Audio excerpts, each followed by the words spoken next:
Salut à tous, on se retrouve aujourd'hui pour une nouvelle vidéo. On va parler de tout ce qu'on a utilisé comme matériel pour 1 mois et demi de camping à travers les États-Unis. Donc essentiellement les parcs nationaux qu'on a fait. Donc on va vous présenter la voiture, la tente de camping, comment on s'installe à l'intérieur, comment on a trouvé tous les campements gratuits et payants aussi d'ailleurs, comment on fait pour l'électricité, les douches, etc. Donc on va aborder tous ces sujets. Et on va d'abord commencer par la voiture. Assistante, s'il vous plaît, présentez-nous la voiture. Hey Vous pouvez voir notre superbe SUV Toyota RAV4 bleu très voyant, bleu ciel. Voilà, oh. Voilà. Une astuce si vous voulez pas perdre votre voiture ou facilement la retrouver, demandez une couleur bien électrique, n'est-ce pas? Bon, on n'a pas vraiment eu le choix. Ils nous ont donné la voiture la plus récente de l'agence parce qu'ils savaient qu'on allait la louer pendant 1 mois et demi. Et du coup, la fille à l'agence nous a proposé celle-ci.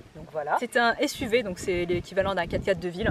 Du coup, c'est ce qu'on vous conseille, surtout si vous faites comme nous les parcs nationaux, parce que souvent vous allez emprunter des chemins de terre avec des cailloux, du sable, etc. Et c'est un peu plus maniable sur ce genre de terrain.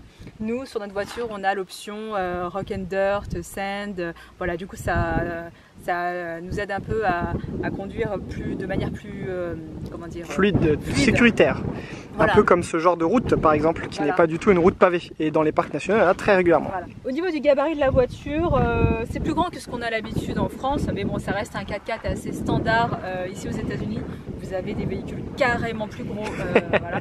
Nous, on n'est que deux, on n'a pas énormément de matériel, donc c'est suffisant. Et aussi l'avantage de prendre un SUV 4x4, c'est que la garde au sol est quand même plus haute. Comme je vous ai dit, si jamais vous roulez dans le sable, qu'il y a des creux. Du coup, l'intérieur de la voiture. Donc c'est un 4x4 relativement moderne, donc il y a tout le tableau de bord qui est ici, vous avez toutes les informations affichées ici, plein de commandes au volant, donc ça c'est assez pratique. On a nous le régulateur de vitesse, le système d'auto-guidage qui permet en fait de contrôler la voiture sur la route pour pas qu'elle dépasse ligne blanche, donc c'est un peu une mini Tesla on va dire. Le petit écran assez pratique, donc qui permet d'avoir toutes les fonctionnalités, tous les menus. Ce qui est bien, c'est qu'il y a le Bluetooth, du coup on peut écouter la musique via nos téléphones, donc ça c'est très pratique, surtout quand on fait des heures et des heures de route la journée. Évidemment la clim indispensable, surtout quand on traverse des déserts et qu'il fait très chaud. C'est en degrés Fahrenheit, donc il faut faire la conversion. Comme vous pouvez la voir, la voiture est très propre et très bien rangée, n'est-ce pas? Il y a des miettes un peu partout, enfin bref. Au niveau électrique, on a ce petit système qu'on a acheté sur Amazon à 30 €. Et en fait c'est pratique parce que ça se branche sur la prise allume-cigare qui est ici. Et en fait ça vous permet d'avoir une prise de 120 volts. Donc ça c'est vraiment bien pour recharger les batteries d'appareils photo ou tous les électroniques que vous avez. Il y a 2 ports USB, donc ça c'est vraiment bien. Ça fonctionne très bien, ça ne nous a grillé aucun appareil ou quoi que ce soit. Et là-dessous il y a des ports aussi USB, donc on a nos câbles de téléphone qui chargent ici. Aux États-Unis, on a forcément une boîte automatique, donc ça c'est très pratique quand on conduit beaucoup, notamment en ville. Comme vous pouvez le voir, c'est un bazar sans nom, mais c'est un bazar très organisé. Tout est bien rangé dans des sacs, etc. On sait exactement où tout se trouve. Au début, on avait opté pour l'option camping-car, mais l'idée est vite tombée à l'eau parce que mine de rien, pour 1 mois et demi de road trip, un camping-car à louer, c'est extrêmement cher, surtout si on veut le kilométrage limité. Du coup, on s'est rabattu entre guillemets sur l'option camping. Donc on a dû louer un 4x4. Pour ça, on est passé par la compagnie Alamo. Donc c'est l'une des premières compagnies que vous trouvez sur internet quand vous faites des recherches pour des locations de véhicules. On a récupéré la voiture à l'agence de San Francisco parce que c'est de là que commençait notre road trip. On a eu des avis assez divergents par rapport à cette compagnie. Certains ont eu des mauvaises expériences. D'autres en sont très satisfaits. Nous pour l'instant on n'a eu aucun souci au moment de la réservation sur internet, au niveau des prix, au niveau de l'accueil, au niveau du véhicule, on n'a eu aucune surprise. Tout ce qu'on a demandé on l'a eu et rien de plus, rien de moins. Au niveau de l'assurance on a pris le minimum. Pour 1 mois et demi de location, donc assurance comprise et kilométrage illimité qui était compris dans le prix de la location, on en a pour à peu près 1 300 € pour 51 jours de location pour ce type de véhicule.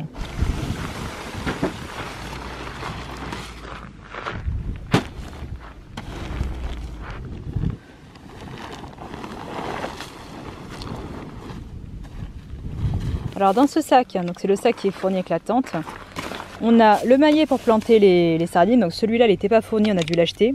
On l'a acheté à Walmart, comme quasiment tout notre matériel de camping. On a la petite pompe. Alors ça, ce sont les sardines d'origine, donc ce sont les sardines standards qui sont fournies quoi. Sauf que vous voyez la tête de celle-là, et encore toutes les autres sont pareilles, elles sont toutes tordues. On les utilise que très peu et on en a racheté des comme ça qu'on a acheté aussi à Walmart, qui coûtent très peu cher. Elles sont en plastique, alors ça peut paraître fragile, ça l'est, mais ça marche quand même mieux que celle en métal comme ça. Ouais. Du coup on en a acheté une petite dizaine. Alors cette tente on la monte assez rapidement, en 10 minutes elle est montée, mais juste monter la tente. Et après pour mettre tout le matériel dedans, donc 20 minutes pour tout monter et rentrer le matériel, c'est assez rapide quand même pour une tente de cette taille. Alors on a de la chance, les sardines s'enfoncent quand même assez bien. Parfois on a eu des petits soucis parce que le sol trop dur, trop de cailloux. Ah bah super. En effet, très solide n'est-ce pas? Parfois ça a été compliqué. Donc ça par contre ça peut être un peu problématique, tu sais pas à l'avance quel va être l'état du sol sur lequel tu vas arriver. Sur les applications qu'on utilise pour trouver les camps, c'est rarement indiqué l'état du sol. Ils te disent s'il y a des toilettes ou si le paysage est joli, mais l'état du sol, bon c'est pas spécialement indiqué, donc t'arrives et c'est la surprise quoi. Et ça peut tout changer, hein, parce que quand tout s'enfonce vite, voilà, en 20 minutes on a tout mis. Par contre des fois tu peux passer 20 minutes, une demi-heure à essayer de mettre tes piquets, et il y a des fois c'était même pas possible, comme à la Death Valley, où on a dû juste mettre des cailloux partout parce que c'était vraiment impossible de mettre ne serait-ce qu'un centimètre de piquet dans la terre. L'avantage de notre tente, c'est qu'on n'utilise absolument aucun piquet, aucun arceau, aucun système de ce genre classique. Nous, ce qui fait que la tente tient debout, c'est ces espèces de boudins gonflables qu'il faut gonfler avec une pompe manuelle. Donc ça pareil, c'est pas fourni, il faut l'acheter à part. Et elle a intrigué quand même pas mal de monde, hein, parce que ce système est assez nouveau. Il y a 3 grands boudins, donc vous voyez les boudins bleus, il y en a 3. Ils se gonflent assez rapidement et c'est ça qui fait tenir la tente debout, tout simplement. Et ça fonctionne très bien. Et pour la même raison, le démontage est très rapide. Il suffit de dévisser les boudins, de laisser se vider l'air et voilà, elle est dégonflée, elle est prête à être pliée. Donc voilà, en quelques minutes, on a fixé le sol. Donc il faut d'abord fixer les 4 coins de la bâche du sol. Joe a gonflé les boudins en quelques minutes. Après, il suffit de fixer les boudins au sol et c'est fini. Voilà. Après s'il y a du vent, il faut mettre les trucs blancs, mais ça on a dû le faire 3 fois, ouais voilà, de tout le séjour. Et la tente qu'on a choisie, c'est une Quechua. Donc on l'a achetée à Decathlon en France avant de partir. Elle nous a coûté 200 €. Et le modèle, c'est la Air Sakins Family 4.1 XL. Donc comme son nom l'indique, elle peut accueillir 4 personnes, cette tente. Bon, nous on trouve que 4 personnes c'est peut-être un peu serré, ou alors vraiment pour grand max une semaine de camping quoi. Mais pour nous à 2 c'était vraiment bien.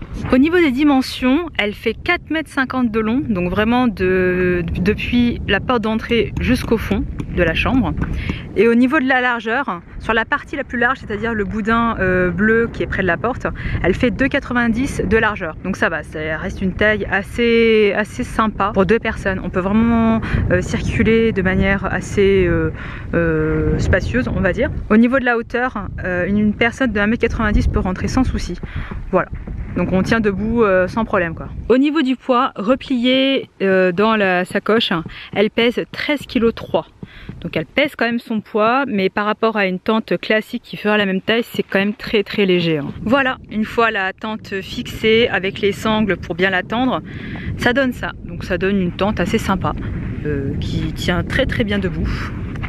Même avec du vent, elle bouge pas. Et je vous parlais des ficelles blanches qui permettaient de fixer la tente si jamais il y a du vent, c'est ça en fait. Ça permet de tendre encore plus la tente si jamais le vent fait trop bouger le tissu. Après c'est surtout pour éviter le bruit au final, parce que les boudins ils tiennent très bien. Il n'y a que dans la Death Valley, vu qu'on n'avait pas pu fixer avec les piquets, il y avait tellement de vent que les boudins c'était replié. Ouais, c'est pas replié, mais ils s'affaissaient un peu quoi. On va rentrer dans la tente pour vous présenter un peu la chose. La porte, elle s'ouvre comme ça sur les côtés. C'est peut-être le système un peu... c'est pas top au niveau de l'ouverture parce qu'il faut absolument la rouler et la fixer au-dessus. Mais c'est pas évident, hein. C'est pas très pratique je trouve moi comme système. Même si jamais ta tente elle est vraiment très tendue, ça devient difficile de la fermer des fois. Donc ouais, c'est peut-être le seul système qui est pas ouf. À l'intérieur, donc c'est quand même assez spacieux, hein. J'espère que on verra suffisamment bien. Au niveau du toit, il y a une barre en métal qui permet de bien tenir les 2 boudins à ce niveau-là pour éviter que quand il y a du vent, en fait, ça clapote trop. Alors comme je vous disais, une personne adulte peut tenir très facilement debout dedans. Alors le sol, c'est une espèce de bâche en plastique quand même assez solide. Par contre, les petits points blancs, comme vous pouvez voir, C'est dû en fait aux cailloux qu'on a eu parfois au niveau du sol. C'est pas des trous, hein, c'est juste des marques. Ouais, c'est juste des... Ça a pas percé, mais ça a un peu tiré le tissu quoi. On a juste un micro trou, mais vraiment c'était un caillou énorme celui-là, donc c'est normal. Le petit souci de cette tente par contre aussi, c'est que, je sais pas si on le voit là, mais c'est ouvert en fait à ce niveau-là. C'est pas censé être une tente d'hiver, c'est plus une tente d'été on va dire. Ça permet d'aérer la tente, mais l'inconvénient c'est que si vraiment il y a beaucoup de vent, le sable et la poussière peuvent s'infiltrer, et aussi les petits animaux s'il y en a. Bon, Comme une souris. Comme une souris. Ouais, c'est vrai qu'on a eu la visite de 2 souris depuis le début du séjour, mais bon c'est pas très grave quoi. Sur les côtés on a 2 fenêtres, donc là il y en a la première. Qui nous permet d'avoir une superbe vue, n'est-ce pas? Donc là c'est complètement hermétique, hein. C'est du plastique transparent, c'est histoire de laisser entrer la lumière. Et à ce niveau là c'est une fenêtre mais en mèche. Donc voilà, au niveau du salon, à ce niveau là c'est la chambre. Donc ça c'est bien, avec cette tente on a un coin vraiment nuit et un coin jour. Donc ça c'est bien pour c'est fermé par une par une porte en tissu et en mèche, et c'est quand même assez grand, hein. 4 personnes adultes peuvent rentrer dans ce sens là quoi. Mais du coup tu mets pas tes bagages quoi. Tu mets pas tes bagages, tu mettrais que le matelas, ouais. Et c'est quand même très spacieux, il y a des petits crochets pour poser les lampes, il y a des petits rangements, des petites poches là sur les côtés. Et là on va installer notre matériel pour vous montrer un peu comment on aménage l'espace. Voici notre matelas, donc là évidemment il est replié. On l'a acheté à Walmart, c'est la marque Coleman. Il est fourni avec une pompe électrique. Le problème, c'est que la pompe branchée sur la voiture, elle avait un peu de mal à donner du jus quand même, hein. Il fallait mettre un adaptateur sur la prise secteur qui était en même temps sur la prise cigare. C'était un peu la galère quoi. En fait le problème c'est que c'était pas une prise allume-cigare, c'était une prise domicile. On a acheté celui-ci, à Walmart aussi bien sûr. 11 $, franchement pour la qualité, c'est bien. Et celui-là, il se branche sur la prise allume-cigare. Faut peut-être démarrer la voiture, non? Bah oui. Et au début, vu que la prise qui était fournie avec, on n'arrivait pas à l'utiliser, on utilisait la pompe à main, mais même si c'était rapide, au bout d'un moment, t'en as marre quoi. Alors que là, avec la pompe électrique, en 1 minute, c'est gonflé quoi.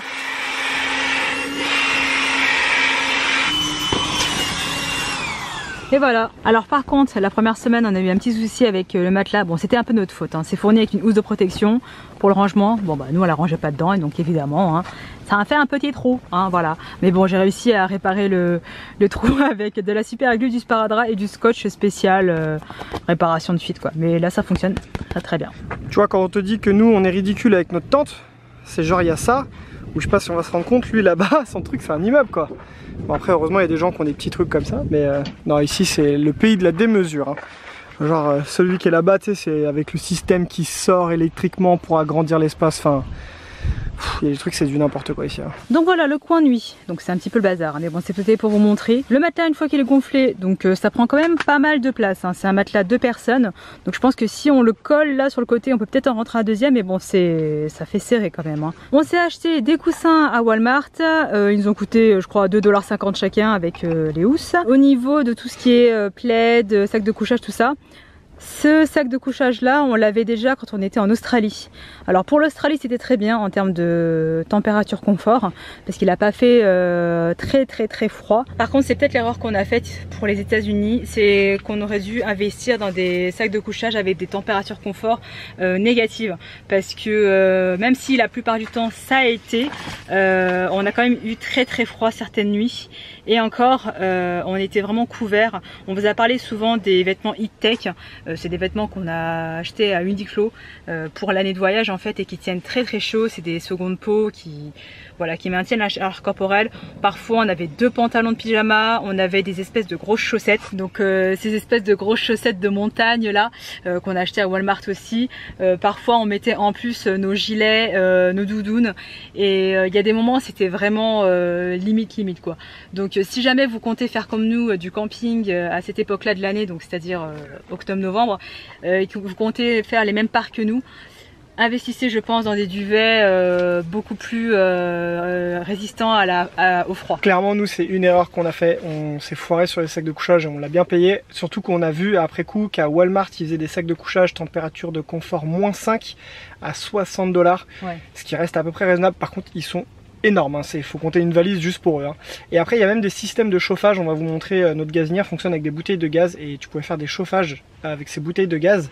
Ça coûtait quand même 70 $ et ça avait que 5 heures d'autonomie, donc même si la bouteille de gaz n'est pas très chère, ça chiffre assez vite. Du coup, en plus du sac de couchage, on a chacun 2-3 plaids en polaire comme ça qu'on a acheté à Walmart aussi à 1,50 $. Et en fait, on s'emmitoufle dedans quand on est à l'intérieur du duvet et ça rajoute quand même une bonne couche de chaleur. Pour ranger tout ce qui est duvet, polaire, etc., on range tout dans un grand cabas de course comme ça et vous verrez qu'on compartimente toutes nos affaires comme ça et c'est plus simple pour ranger dans la voiture. Donc voilà pour la partie nuit, comment on s'organise. C'est assez simple, mais voilà, des petits détails à penser pour éviter de gâcher vos nuits et d'essayer de ne pas avoir trop froid. Par rapport au matelas, pourquoi un matelas? Bon, déjà il y a la question de confort, mais aussi parce que ça isole du sol. Le sol qui peut être très froid la nuit, surtout dans le désert. Si jamais tu penses dormir avec un tapis, genre de yoga, des trucs assez fins, pense à en prendre un isolant. Sinon tu risques d'avoir vraiment froid parce que la nuit, dans le désert, il fait froid. Et encore plus dans une tente. Donc voilà pour la partie chambre, on va passer à la partie salon. On s'est très vite organisé là-dessus parce que c'est un peu comme entre guillemets à la maison, c'est de séparer l'alimentaire du matériel, du sale, du propre, etc. Enfin moi je fais comme ça pour m'organiser. Pour la table, on a opté pour une table pliante de camping. Vous verrez qu'à Walmart, si vous vous fournissez là-bas, le rayon camping est quand même très bien fourni. C'est une table pliante. Au niveau de la taille, je sais pas exactement. Elle est grande. Elle doit faire dans les 1m30, 1m20, quelque chose comme ça de longueur. Repliée, ça va, elle prend pas beaucoup de place. C'est du plastique, donc c'est relativement léger. Il y en a différents modèles, mais nous on a opté pour celle-là. Pour ce qui est des chaises, on a aussi opté pour des chaises de camping, évidemment. Elles nous ont coûté, je crois, 15 $ les deux. Elles font l'affaire. Elles sont pas hyper confort, mais bon voilà, juste le temps de manger et de se poser un peu, ça suffit largement. On a ouvert la fenêtre, il faisait un petit peu chaud. On s'est permis. On veut avoir une belle vue. Donc voilà le genre de bouteille de gaz qu'on a utilisé, donc c'est du propane, ça fonctionne avec ce genre d'appareil de cuisson. Et donc on a acheté 4 bouteilles, c'était un lot à Walmart qu'on a payé 8 $ je crois les 4. Oui. Et pour l'instant on a utilisé que 3 et aujourd'hui on fait cette vidéo, c'est notre dernière journée de camping. Donc ça fait 6 semaines. Voilà, donc 6 semaines, 3 bouteilles en utilisant matin, soir, pas toujours le midi quand même. Voilà, pour 2 personnes. Notre réchaud, c'est un réchaud à 2 brûleurs, donc qui fonctionne avec la bouteille de propane. C'est vraiment très pratique, ça se nettoie très facilement, ça se monte très rapidement, c'est plutôt solide. Ça nous a coûté dans les 30 ou 40 $, je crois. La majorité de notre matériel, on l'a acheté ici aux États-Unis, évidemment, à part la tente et un petit peu de nourriture.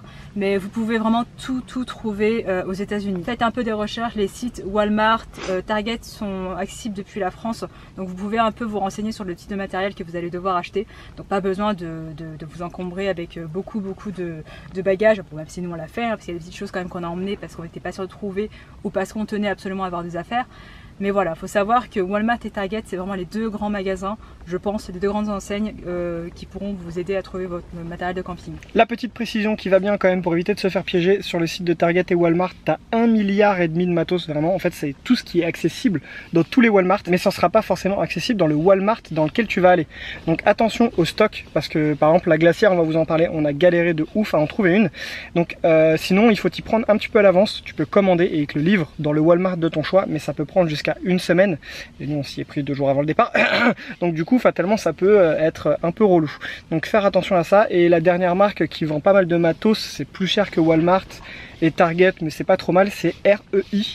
C'est Recreation Equipment, je sais plus quoi, et ils ont beaucoup de matériel, des tentes, des réchauds, etc. Donc, et on en trouve quasiment partout aux États-Unis. Comme je vous ai dit, j'aime bien moi compartimenter dans des sacs ou des boîtes pour bien rester organisé. Et nous on organise en fonction des besoins, c'est-à-dire que ce sac-là c'est uniquement du salé, donc du pain, des chips, etc. Donc on le sort uniquement le soir ou le midi, sinon on le laisse dans la voiture. Il y a un sac qui n'est pas là, c'est celui du petit déjeuner avec les gâteaux sucrés, le café, etc. Donc celui-là on le laisse dans la voiture, ça sert à rien de le sortir dès le soir. Et le reste c'est de la vaisselle, du sopalin, des sacs poubelles, etc. Au niveau de la nourriture et des courses, tout ça, on achète tout à Walmart systématiquement. Tous les 2-3 jours environ on y va. On fait le plein de frais pour la glacière. Par contre, tout ce qui est sec, on a quand même un bon petit stock dans la voiture au cas où on peut pas cuisiner du frais ou parce que pour X raison. Alors non, l'âne n'est pas toqué. Déjà, bon, ça a le côté pratique pour pouvoir sortir ce que tu as besoin, retrouver facilement. Et l'autre truc, c'est qu'il y a beaucoup d'animaux ici. Et du coup, dans beaucoup de parcs, si tu veux pas avoir de mauvaises rencontres nocturnes, vaut mieux rentrer tout ce qui est nourriture, tout ce qui peut se sentir dans ta voiture. Et donc, ça aussi, le fait que tout soit en sac, c'est très pratique, c'est très rapide. En moins de 3 minutes, on a tout rentré dans la voiture. Déjà qu'en prenant ces précautions, on a eu la visite d'une souris. Donc voilà, si tu veux pas avoir des ours ou des coyotes, vaut mieux voilà, utiliser un système de ce genre-là et rentrer sa bouffe. La même chose que pour le matériel, les condiments sont rangés dans un petit carton comme ça. Voilà, comme ça je le sors uniquement si j'en ai besoin le soir. Au niveau de la vaisselle, je vais pas vous faire un listing, mais bon, vous devinez que vous avez besoin d'une casserole, d'une poêle, etc. On a pris vraiment des petits formats parce que ça sert à rien de prendre la grosse cocotte ou la marmite ou je sais pas quoi, ça sert strictement à rien. Par contre, ça, pour nous, ça a été un indispensable, la petite bouilloire qui vient de Decathlon, mais bon, qui est quand même trouvable aux États-Unis, pour faire chauffer votre eau, parce que c'est beaucoup plus rapide de faire chauffer là-dedans que dans la casserole. Ça vous permettra de faire chauffer l'eau plus vite, et après vous versez dans la casserole si vous voulez faire des pâtes, et d'économiser un petit peu de gaz. Du coup, la glacière dont on vous a parlé, c'est une glacière électrique. Du coup, elle maintient les choses au froid. Elle se branche sur l'allume-cigare du coffre. Et en termes de contenance, la nôtre elle est pas trop mal. Là il n'y a plus grand chose dedans, même si elle est quand même très pleine. Mais il reste que des sauces, un petit peu de poisson pour ce soir et quelques petites canettes quoi. Mais elle peut contenir facilement des grandes bouteilles de 2 litres, etc. Il faut faire attention avec ce genre de glacière. Ça tient bien au frais si de base vos aliments sont bien frais. Si jamais vous mettez des produits qui sont à température ambiante, pour que ça commence à refroidir, ça met quand même plusieurs heures. Donc attention à ça. Après la glacière, bah, bien sûr c'est vraiment pratique. L'avantage des États-Unis c'est qu'il y a une prise électrique à l'arrière, donc du coup, enfin prise allume-cigare, donc du coup la glacière est tout le temps branchée et tu as tendance à beaucoup rouler aux États-Unis, donc du coup elle est souvent en route, mais comme le disait Lan, si jamais tu roules que 2 heures dans la journée et qu'il fait chaud, elle risque de perdre le froid. Ah oui, et la précision, un peu bête, mais quand même, la glacière n'est alimentée en électricité que si on roule, c'est-à-dire que quand on sort de la voiture pour visiter un truc, ça coupe l'électricité, donc là la glacière n'est plus alimentée, contrairement à des camping-cars où ils ont des batteries auxiliaires et du coup ça peut continuer à alimenter. Nous on s'arrête quand même de temps en temps dans des motels, donc moi ce que j'ai fait c'est que j'ai pris 2 petites bouteilles d'eau, je les mets à chaque fois au congélateur de l'hôtel, et quand on repart en camping je mets les bouteilles dans la glacière, donc ça permet de garder les aliments assez froids assez longtemps. Parfois au bout de 24 heures les bouteilles sont toujours pas décongelées, donc une petite astuce que je vous donne.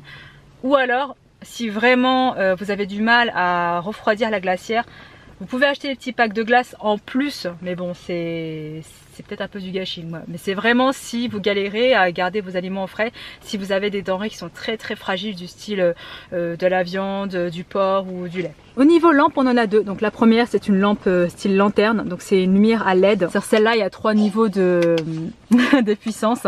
Elle se recharge à l'USB, donc ça c'est cool, elle se recharge dans la voiture. L'autonomie est pas mal, mais il faut quand même penser à la recharger régulièrement, surtout si vous la laissez allumer 3-4 heures, au bout d'un moment il faut la recharger quand même assez régulièrement. On voulait absolument une rechargeable, donc fatalement ça coûte carrément plus cher qu'une classique, mais celle avec pile, c'est vraiment les très grosses piles. Je sais même pas si on utilise encore ça en France, donc je t'explique même pas le gaspillage de piles sur 1 mois et demi, même en termes de prix aussi.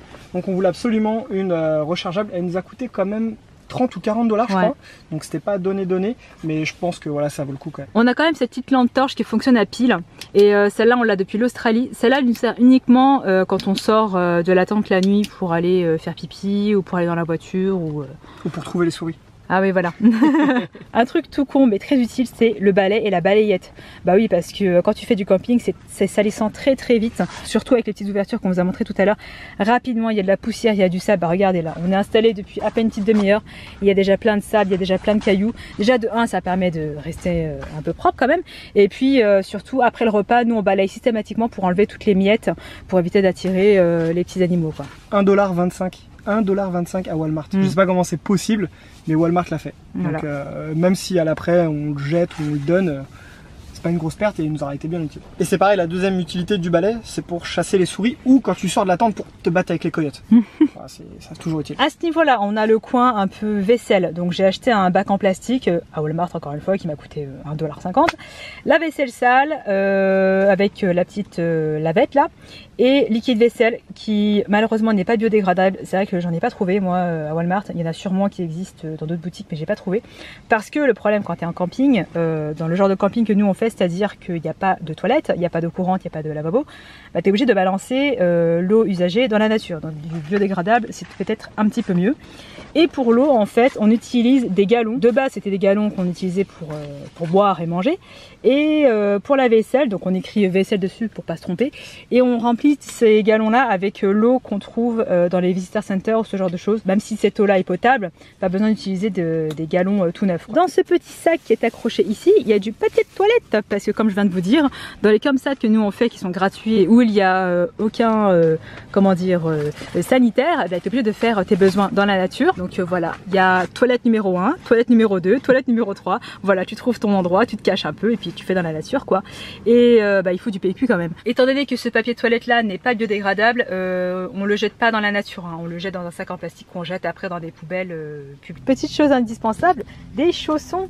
Voilà, parce que quand tu as marché toute la journée, tu as envie d'être un peu confort. Et ça permet aussi de ne pas mettre tes chaussures de randonnée toutes dégoûtantes dans la tente. Donc voilà, hein. Moi j'ai mes petits chaussons comme ça.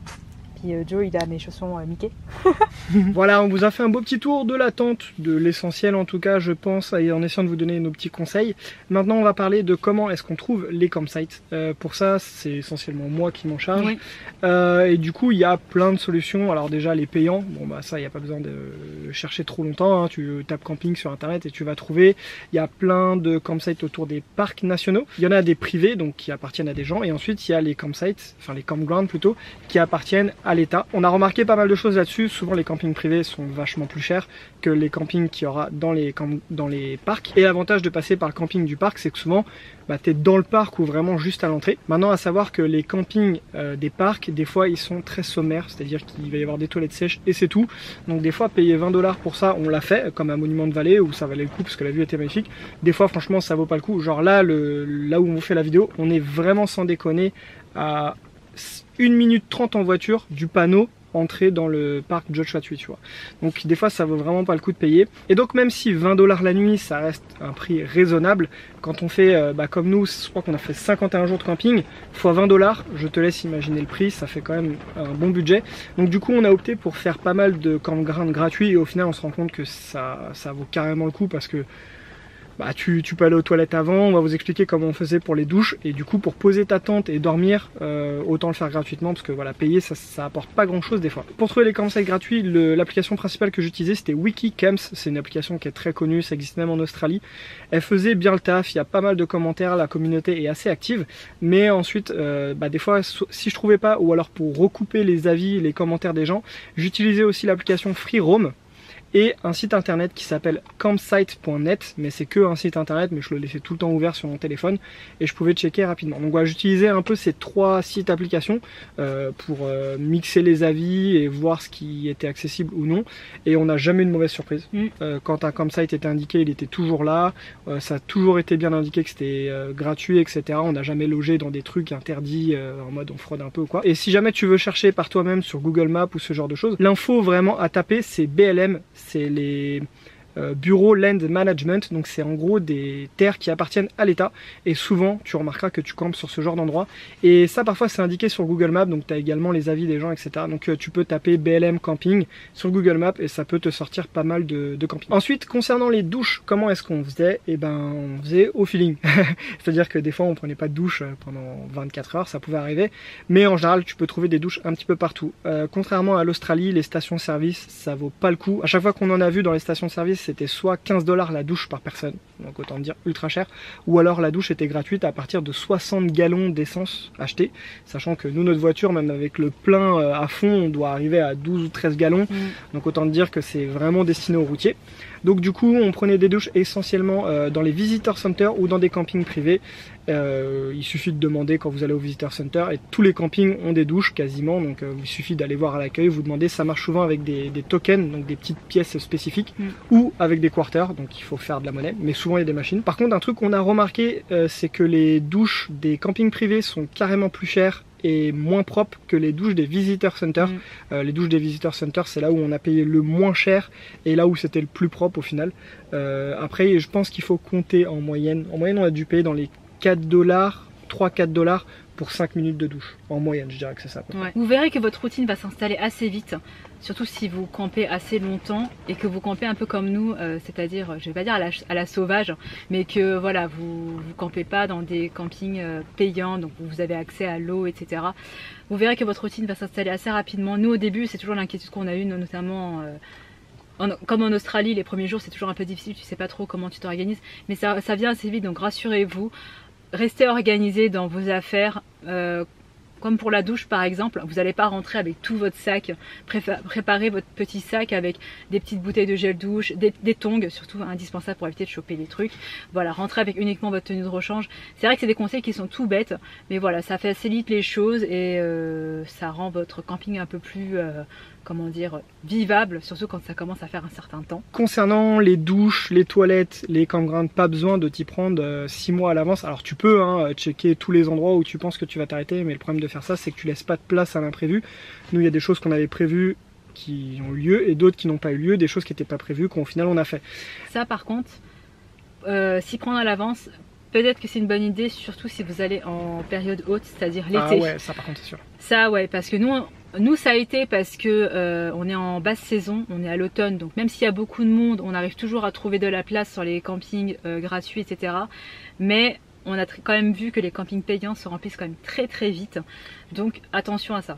Bah, c'est surtout que là les campings des parcs, là même à Joshua-Tree, ils sont tous indiqués full. Et bon, on est le week-end et pourtant on est en basse saison, enfin octobre-novembre, mais même en semaine, les campings sont quasiment tout le temps pleins. À savoir que souvent, tout ce qui est camping et tout ce qui est camping gratuit, c'est premier arrivé, premier servi. Par contre, tout ce qui est camping des parcs nationaux ou même des parcs d'État, souvent l'été il faut réserver et il faut réserver très longtemps à l'avance. Donc l'été, ça demande clairement une autre organisation. Maintenant je parle pour nous, si tu viens un peu, je sais pas, avril-mai ou comme nous, octobre-novembre, nous on n'a rien réservé et on n'a jamais eu de mauvaise surprise. Des fois il y avait quand même du monde et des fois il y avait absolument personne, donc c'était très variable. Mais voilà, tout ça pour dire que t'es pas obligé de tout programmer à l'avance, parce que si tu pars un mois, c'est juste horrible, surtout si tu connais pas les lieux, tu sais pas où est-ce que tu seras, combien de temps ça prend. Donc franchement, moi je faisais tout à 2-3 jours à l'avance, histoire de pas me retrouver le bec dans l'eau si jamais on annulait un truc, et ça passe. Le petit truc aussi qui peut être important, c'est que le réseau téléphonique, nous on est chez Free, mais peu importe, même si tu prends une carte SIM américaine, le réseau téléphonique ici peut être très catastrophique, surtout dans les parcs, c'est-à-dire que tu ne vas rien du tout capter. Donc pense à tout télécharger hors ligne, que ce soit Google Maps, que ce soit Wikicamps, tout ça. Comme ça au moins tu es tranquille, ou alors dès que tu as du réseau, bah, cherche un peu et comme ça tu prends quelques jours d'avance. Donc voilà, on a fait donc un mois de camping à peu près pendant un road trip d'1 mois et demi, puisqu'on le reste on a dû le faire en motel. D'ailleurs, à propos de ça, si vous comptez faire du camping pendant une longue période, c'est-à-dire plus de 3 semaines, etc., de temps en temps, prenez une chambre d'hôtel si ça vous fait plaisir. Quitte à payer un peu cher, de temps en temps, il faut se faire plaisir aussi, parce que voilà, même si tu as le meilleur équipement du monde, au bout d'un moment, tu as envie de prendre une douche qui dure longtemps, tu as envie de dormir sur un vrai lit, tu n'as pas envie de galérer et te peler pour aller faire pipi, ou tout simplement de te peler pendant que tu dors. Je pense que de temps en temps, il faut se faire ce petit plaisir-là, comme nous on a fait, parce que bah, au bout d'un moment t'en as marre quoi. D'ailleurs là on arrive à la fin et on en a vraiment marre, mais je pense que c'est pas que le camping, hein, c'est le fait que bah, ça dure assez longtemps quand même. Au niveau des petites craintes qu'on avait, comme celle de démonter la tente quasiment tous les jours, parce qu'au final poser la tente pendant plusieurs jours on l'a fait que très rarement. D'ailleurs c'est safe, nous on n'a jamais eu de problème, je vais pas dire faites-le et tout, il y a aucun souci, mais nous on n'a eu aucun problème à laisser la tente et à se barrer toute une journée pour aller visiter. On laissait quasiment tout le matos dedans. Juste on prenait la glacière plus un ou deux autres trucs, mais on laissait les tables, les chaises, matelas. On avait quand même 2 cadenas qu'on mettait pour fermer la tente. Alors le mec qui veut vraiment rentrer, il passe par en dessous, il met un coup de couteau et puis il rentre, hein. Mais voilà, c'était par principe, mais on n'a eu aucun problème, donc voilà, c'est à dire. Et donc la crainte qu'on avait de devoir démonter et remonter la tente tous les jours, au final ça a été. Oui. C'est de mettre le matos, ça te prend en gros montage, démontage avec rentrée sortie du matos, ça nous prend 1 heure par jour à peu près, ce qui reste raisonnable. Mais attention, on en a parlé dans une vidéo il y a quelques jours, là vu qu'on arrive en hiver, il fait nuit dans l'Arizona et même en Californie vers 17h30. Donc quand tu sais que bah, tu comptes une demi-heure, le temps de t'installer, voilà, ça met fin à ta journée vers 17h, 16h45. Donc ça à prendre en compte dans tes journées de visite. Donc encore une fois, l'organisation est primordiale. Comme je vous l'ai dit, vous allez avoir une routine qui va s'installer, bah pareil pour démonter et monter la tente. Chacun sait ce qu'il doit faire. Bon après, chacun s'organise comme il veut, chacun fait comme il veut, mais nous ça a été le cas et du coup c'est très rapide. Et au moins tu t'oublies pas un truc, t'es pas en train de faire 40 000 allers-retours dans la voiture. Voilà, encore une fois, organisation. Pourquoi est-ce qu'on a pris une tente aussi grosse? La raison elle est assez simple, c'est parce qu'on campe longtemps et donc on voulait un minimum de confort, sachant qu'on allait quasiment tout le temps faire que du camping, à part quelques nuits en motel. Donc d'avoir un salon et d'avoir un aussi grand espace de couchage, effectivement c'est pas forcément utile. La plupart des gens qu'on voit, ils ont juste une tente dans laquelle ils dorment. Ouais. Mais le truc c'est que le soir il fait nuit tôt, comme je viens de le dire, et il y a du vent, il y a de la poussière, etc. Donc nous, quand on cuisine dans notre petit salon tranquille pour manger, je peux vous jurer que c'est un véritable confort. Et donc effectivement sur une semaine tu t'en fous, maintenant sur un mois tu es vraiment content d'avoir ce confort. Par contre le désavantage, comme on vous l'a montré, on a quand même beaucoup de matériel et il y a des fois des campings qui s'appellent walking, donc ça veut dire que tu peux pas y aller avec ta voiture, il faut garer ta voiture, prendre ton matériel et t'installer, ce qui était un petit peu le cas à Monument de Vallée, même s'il y avait que 50 mètres. Et donc attention, parce que quand tu as beaucoup de matériel, c'est très chiant. Mais ça nous est arrivé qu'une seule fois, tous les campements gratuits, là la voiture elle est vraiment à 50 cm quoi, donc du coup il n'y a pas trop de soucis de matériel. Mais c'est quelque chose quand même à prendre en compte. Donc un des gros avantages du camping, c'est les vues que ça offre, c'est vraiment des vues magnifiques. Vous avez vu un peu tout au cours des vidéos, on a essayé de vous montrer de temps en temps les paysages qu'on pouvait avoir le soir. Franchement on est parfois en plein milieu du désert. Il n'y a pas un seul bruit, c'est hyper calme, hyper silencieux. Donc ça c'est très agréable. Et la nuit, les étoiles, vu que là la ville la plus proche, elle doit être à 60 km, les étoiles sont juste magnifiques. Donc ça c'était par contre un des très gros avantages du camping. Quand on a fait des nuits en motel, ça on n'en profitait pas du tout. Donc voilà notre matériel de camping pour les États-Unis. On espère que la vidéo vous sera utile. N'hésitez pas à poser des questions si vous en avez sur le matériel, sur le prix des choses, s'il y a des choses qu'on a oubliées. Donc on a essayé de faire une vidéo assez complète, mais bon, on peut pas non plus faire une vidéo de 3 heures. N'hésite pas à t'abonner si jamais la vidéo t'a plu. Et puis on se retrouve à très bientôt pour une prochaine aventure. Salut!